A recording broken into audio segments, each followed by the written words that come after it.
As a child, I mostly spoke inside my head.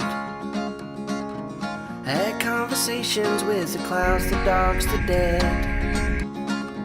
And they thought me broken, that my tongue was coated lead. But I just couldn't make my words make sense to them.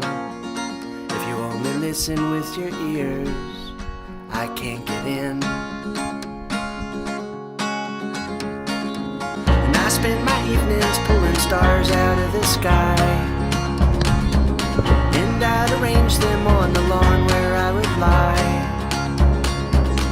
And in the wind I'd taste the dreams of distant lives, and I would dress myself up in them through the night, while my folks would sleep in separate beds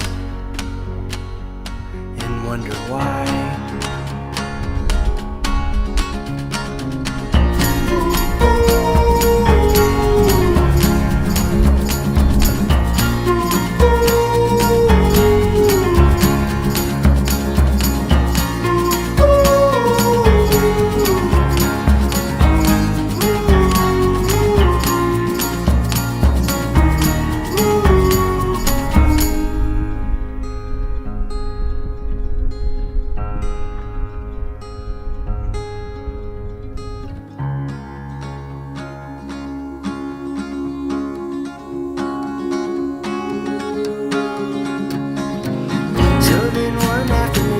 Dress myself alone